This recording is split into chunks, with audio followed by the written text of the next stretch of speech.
अथाष्टाधिकशततमः सर्गः।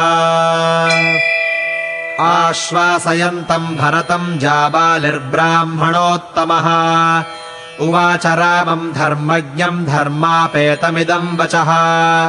साधु राघवमाभूत्ते बुद्धिरेवम् निरर्थिका प्राकृतस्य नरस्येव ह्यार्यबुद्धेस्तपस्विनः। कः कस्य पुरुषो बन्धुः किमाप्यम् कस्य केनचित् एको हि जायते जन्तुरेक एव विनश्यति।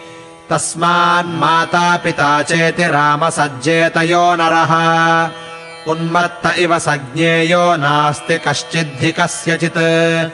यथा ग्रामान्तरम् गच्छन्नरः कश्चिद्बहिर्वसेत् उत्सृज्य च तमावासम् प्रतिष्ठेतापरेहणि।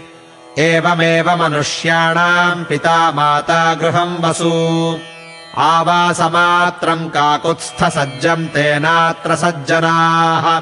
पित्र्यम् राज्यम् समुत्सृज्य सनार्हसि नरोत्तमा आस्थातुम् कापथम् दुःखम् विषमम् बहुकण्टकम्।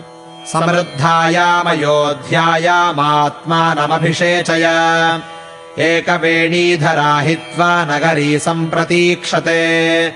राजभोगाननुभवन् महार्हान् पार्थिवात्मजा विहरत्वमयोध्यायाम् यथा शक्रस्त्रिविष्टपे। न ते कश्चिद्दशरथस्त्वम् च तस्य च कश्चन अन्यो राजा त्वमन्यस्तु तस्मात् कुरु यदुच्यते। बीजमात्रम् पिता जन्तोः शुक्रम् शोणितमेव च संयुक्तमृतुमन्मात्रा पुरुषस्येह जन्म तत्। गतः स नृपतिस्तत्र गन्तव्यम् यत्र तेन वै प्रवृत्तिरेषा भूतानाम् त्वम् तु मिथ्या विहन्यसे। अर्थधर्मपरा ये तांस्तान् छोचामि नेतरान् ते हि दुःखमिह प्राप्य विनाशम् प्रेत्य लेभिरे। अष्टकापितृदेवत्यमित्ययम् प्रसृतो जनः अन्नस्योपद्रवम् पश्य मृतो हि किमशिष्यति।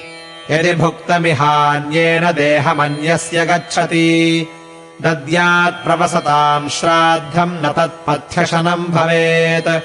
दानसंवननाह्येते ग्रन्था मेधाविभिः कृताः यजस्व देहि दीक्षस्व तपस्तप्यस्व सन्त्यज। स नास्ति परमित्येतत् कुरु बुद्धिम् महामते। प्रत्यक्षम् यत्तदातिष्ठ परोक्षम् पृष्ठतः कुरु सताम् बुद्धिम् पुरस्कृत्य सर्वलोकनिदर्शिनीम्। राज्यम् सत्त्वम् निगृह्णीष्व भरतेन प्रसादितः। इत्यार्षे श्रीमद् रामायणे वाल्मीकीये आदिकाव्ये अयोध्याकाण्डे 8अधिकशततमः सर्गः।